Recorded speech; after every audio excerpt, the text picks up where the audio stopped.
She hit the ground in Durango, Mexico. The impact was immediate and complete. 4 vertebrae in her lower back. The horse had made its decision, and her body had received the consequences, and the Mexican dirt had not softened anything. She lost consciousness. When she came back, the first words out of her mouth were not about the pain, not about the fall, not about the production schedule, or the film, or the man who had chosen her for this role, or the system that had put her on that horse in the first place. What did I do wrong? That sentence, those 4 words. They tell you more about Audrey Hepburn than any photograph, any film, any interview she ever gave. They tell you what it cost to be her, what she had built herself into, and what that construction required of her in the moments when everything else fell away. What did I do wrong? Durango, Mexico, January 1959. The production of The Unforgiven has been underway for weeks. The film belongs, in every practical sense that matters on a movie set, to one company, Hecht-Hill-Lancaster, the production house built by Burt Lancaster and his partners Harold Hecht and James Hill. They had renewed their contract with United Artists. They had the budget, the schedule, the final word. And Lancaster, who is both the star and the most visible force behind the production, has made a specific choice that has brought Audrey Hepburn to this location in Mexico, to this horse, to this morning. Burt Lancaster, 45 years old, broad-shouldered, physically commanding, a presence that changes the atmosphere of a room before he has said a word. He came up hard from the circus and the stage, and he had built his career on the understanding that the people who control their own projects are the people who survive. He was not a passive producer. He was in every meeting, on every decision, present for the choices that shaped the film. His instincts were strong, and he trusted them completely. His instinct about Audrey Hepburn was this: she could do this. The role of Rachel Zachary required a woman who could inhabit the frontier. Dust, heat, physical toughness, the particular quality of someone who belongs to a hard landscape. Every studio executive who heard the casting decision had the same response. Wrong, too refined, too European. The woman who wore Givenchy and moved through Roman holiday with that luminous, particular grace was not the woman for a Western. She was not frontier. She was not rough. She was not this. Lancaster overruled them. He had seen something in Audrey that he believed the role required, not the surface, not the image the public had constructed around her, but something underneath, something harder and more durable than elegance, something that her whole history had forged and that the camera, if aimed correctly, might catch. He told her she could do it. She believed him. She said yes. The location was Durango, Mexico. Not the constructed west of studio backlots, but a real landscape. Wide, unforgiving, indifferent to the people who moved through it with their equipment and their ambitions and their schedules. The heat in Durango in early 1959 was serious heat. The dust was real dust. The distances were real. The crew who had worked Western locations before understood immediately that this was a production that would ask something of everyone's body, not just their craft. The preparation was serious. The role demanded she ride. Not film riding, the kind that is controlled and choreographed on horses selected specifically for their camera tolerance and their willingness to be managed. Real riding. The kind where the animal has its own momentum and its own responses, where the rider must learn a new physical language from the beginning, to stop fighting and start listening, to understand that a horse does not respond to determination or willpower, but to weight and balance and the quality of attention in a rider's hands. Audrey was not a natural rider. She had never been, but she approached it the way she approached everything that mattered, with complete seriousness and no allowance for her own discomfort. She was 29 years old. She was also, in these weeks of production, carrying something she had told no one on the set. She was pregnant. The first weeks, fragile, uncertain. She had lost a baby in 1955, 4 years earlier, and she wanted this child with a fierceness she kept entirely behind her professional composure. She said nothing. She trained every morning before the cameras rolled. The wranglers noticed she arrived first and left last. She fell off the horse and got back on. She fell again and got back on again. She did not treat this as something to be managed or minimized. She treated it as work to be done, the same as every other piece of work she had ever been given.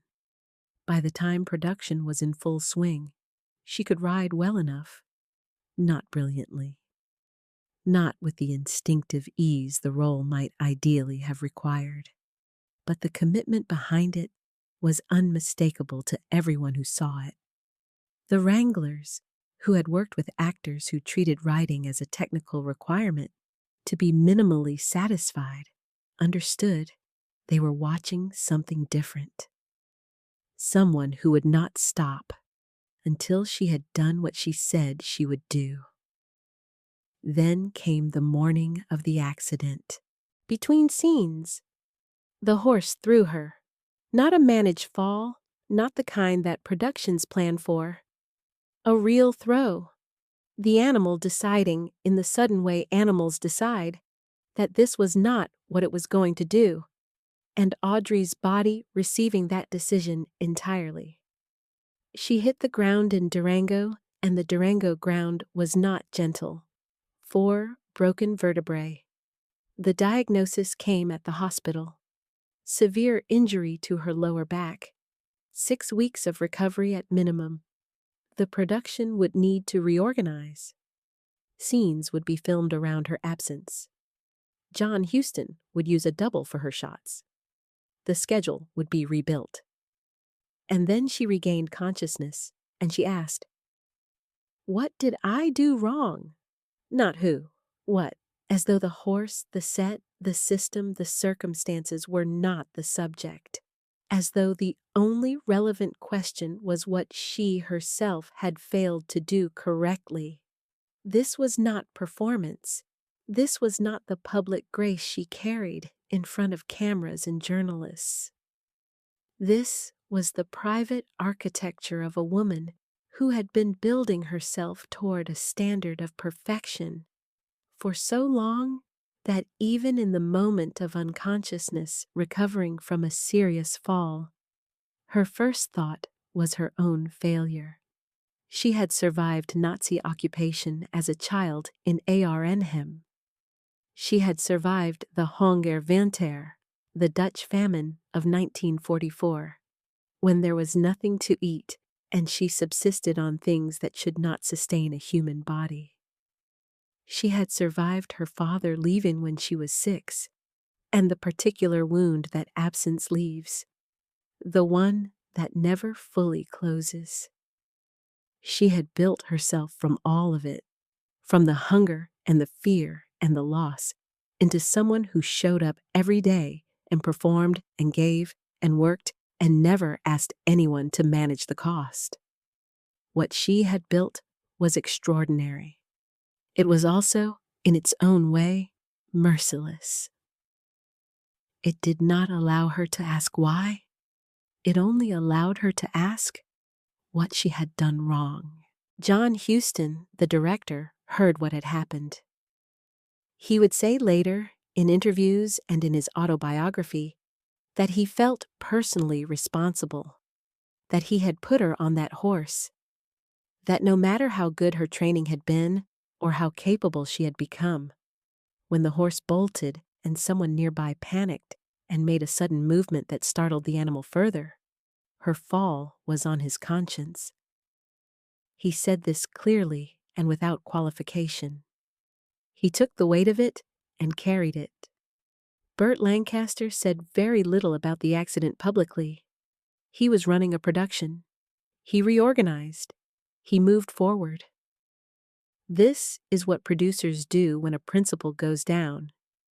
They protect the production because the production is what everyone's employment depends on, and the structural problem of a missing actress must be solved, even as the human problem of an injured woman is real and present and also requires management. He visited her. The production continued. 6 weeks later, Audrey returned to set. Her wardrobe had been redesigned in the weeks of her absence. The back brace she was required to wear for the remainder of filming was not visible on screen. Her costumes were adjusted to hide it. The frontier woman's clothes rebuilt around the medical equipment underneath, the wardrobe department working with what the injury had made necessary. She completed every scene that remained on the schedule, every setup, every take. The crew who had watched her train in the early mornings, who had seen her fall and get back on, watched her now with a particular quality of attention. They knew what it cost. She did not ask them to know. She simply paid it. There is something specific about returning to a set after a serious injury. The location remembers what happened. The horse is still there, or a horse like it. The same dust, the same light, the same distances. The body remembers differently than the mind. The body has a more precise archive, and it does not forget the impact of ground. Audrey moved through those remaining weeks, carrying both the physical fact of the brace and the interior fact of what the accident had confirmed to her about herself.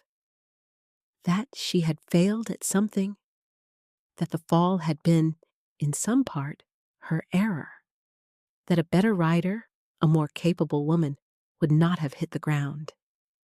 This was not true, but it was what she believed, and she worked within that belief rather than against it, which meant she worked harder, not softer, asked more of herself, not less. She finished the film. Then, in the months that followed her return home, she lost the baby. The miscarriage came after the injury, after the production, in the quiet of recovery. It had been building since the fall. Her body, which had absorbed so much, finally released what it could not hold. She had wanted this child more than she had said to anyone. She said almost nothing about the loss. She spent nearly a year away from filming, not because the industry required it, because she chose it. She painted. She rested. She built back the parts of herself that the production had taken. She and Mel Fay Ryer prepared carefully for the pregnancy that followed, this time with every precaution her doctors recommended. And on July 17, 1960, Sean Hepburn Farrer was born. She wrote to a friend afterward, "Sean is truly a dream, and I find it hard to believe he is really ours to keep." The Unforgiven was released in April 1960. The reviews were confused. Critics could not make the film cohere. The Western genre, the casting of Audrey as a Native American woman, the racial politics the story gestured toward but never fully examined, the tonal instability that ran through the whole production. Audiences were similarly unsettled. The film did not find its audience. Hecht-Hill-Lancaster dissolved as a production company in the wake of its failure. The accumulated weight of budget overruns and creative conflicts, and a film that no one had wanted in quite the form it took, finally bringing the enterprise down. Huston called it his least satisfying film. He was direct about this. He acknowledged the production had not worked, that the creative conflicts with Hecht-Hill-Lancaster had produced a film that satisfied no one's vision. He said it without evasion. Audrey said almost nothing about it.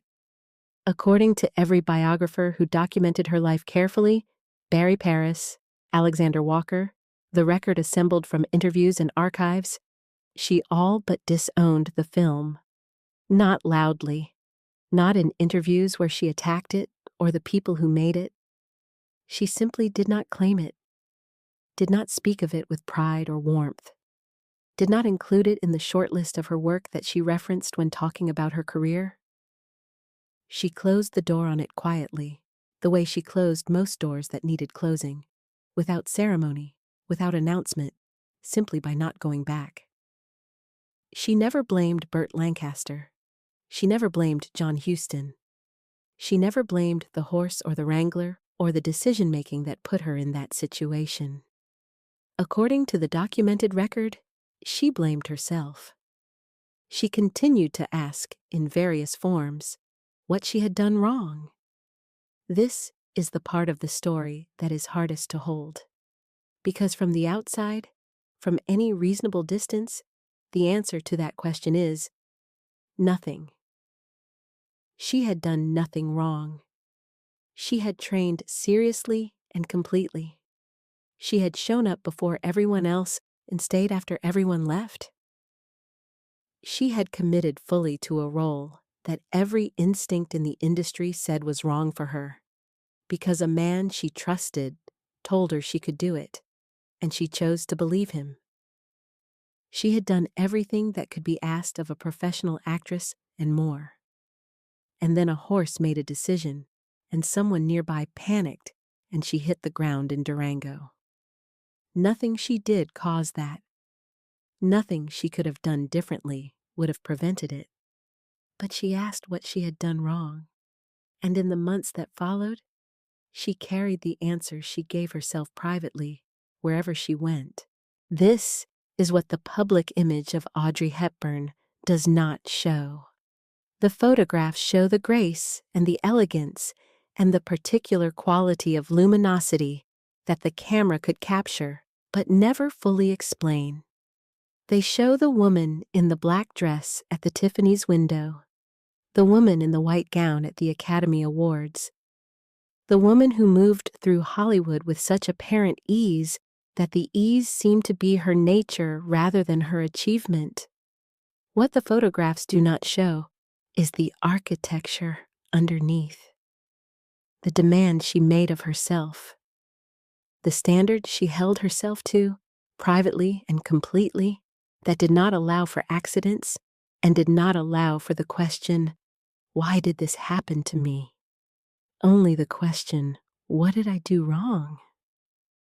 18 months after the accident, breakfast at Tiffany's, Blake Edwards directing, Henry Mancini composing, Truman Capote's Holly Golightly T. Lee, the role Capote himself had wanted Marilyn Monroe to play, given instead to Audrey on the judgment that she could carry it, the little black dress, the oversized sunglasses, the cigarette holder, the fire escape in the rain, Moon River playing over the final scene, Audrey's own voice singing it, thin and true and heartbreaking, the song that would follow her for the rest of her life.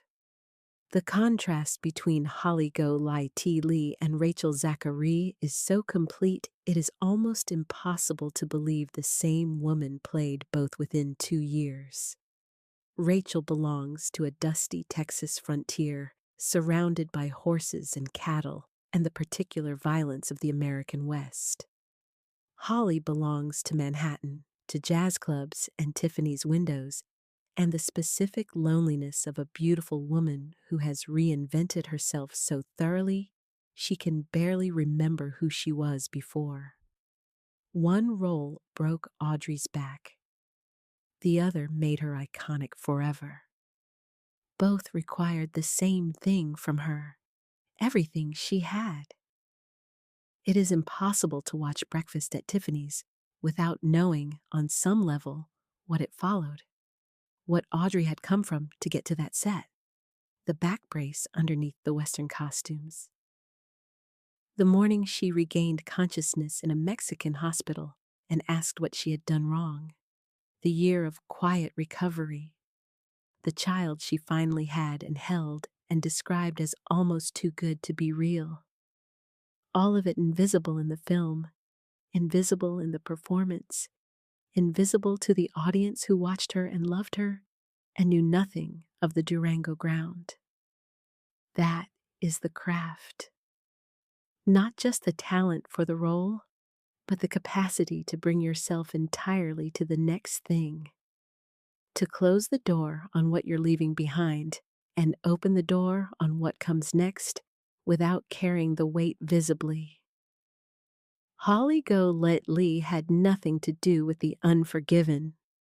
Audrey made sure of that. She walked through the door, and she was Holly, and she left Durango entirely behind. She never spoke publicly about what the film had cost her.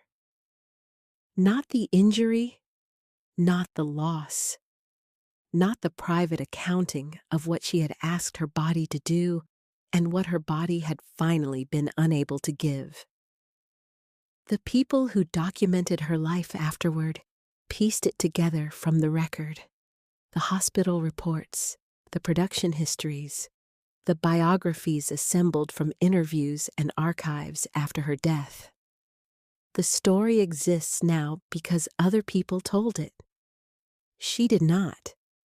In her final years, she spoke often about what mattered, about her children, about UNICEF, about the children she'd seen in Ethiopia and Somalia and Sudan, whose hunger she recognized from her own childhood, about Givenchy, about Robert Volders, the man who loved her in her last decade, about her gratitude, which was genuine and specific, and not the performed gratitude of a public figure, but the real thing.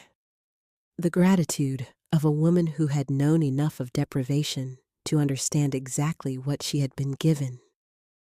She did not speak about Durango. Burt Lancaster continued working for decades after The Unforgiven. He made films that mattered.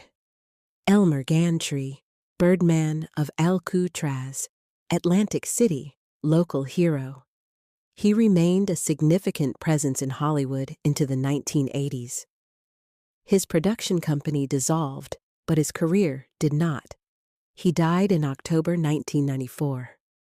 Audrey died in January 1993, 14 months before him. She was 63. She had spent her final months in pain, in Switzerland, surrounded by Sean and Luca and Robert Volders. She died with a body that had carried many things and hidden most of them. The Unforgiven is remembered now primarily for its production troubles. The horse, the fall, the miscarriage, the back brace hidden under redesigned costumes. It is remembered as one of Huston's failures. It is remembered as Audrey's only Western. It is not remembered as one of her great performances, because it is not one of her great performances. The film did not work, and she knew it did not work, and she completed it anyway. That completion is the real story, not the fall, not the injury, not the system that put her there, or the production that moved forward without her. The fact that she came back, put the back brace on, stood in front of the camera, did the work, finished what she had promised to finish, and then walked away from it, quietly, completely, without looking back. That is not grace as performance. That is grace as something harder, something that has no name exactly, but that you recognize when you see it. The willingness to absorb what cannot be changed and continue anyway. To ask, what did I do wrong? Not as self-destruction, but as the only question that feels useful, the only one with an answer that leads somewhere forward. She moved forward for 34 more years after Durango, through Breakfast at Tiffany's and Shoe Raid and My Fair Lady and Wait Until Dark and 2 marriages and 2 sons and UNICEF and Somalia and The Last Christmas in Switzerland. She moved forward. The Durango ground is still there. The hospital is still there. The record of what happened in January 1959 is documented in biographies and production archives, and a single line in a newspaper that caught her first words. What did I do wrong? She never answered that question publicly, never told anyone what conclusion she reached. She simply got up eventually and went back to work, wearing the brace, hiding the brace, finishing the film, closing the door, and then Holly Go Lai Ti Lee, and then the rest. That is strength, not the kind that announces itself, the kind that simply continues quietly, without asking for recognition or understanding or even acknowledgement from the people who watched it happen. That is Audrey Hepburn. Every week, one moment from Audrey Hepburn's life. Subscribe so you don't miss the next one.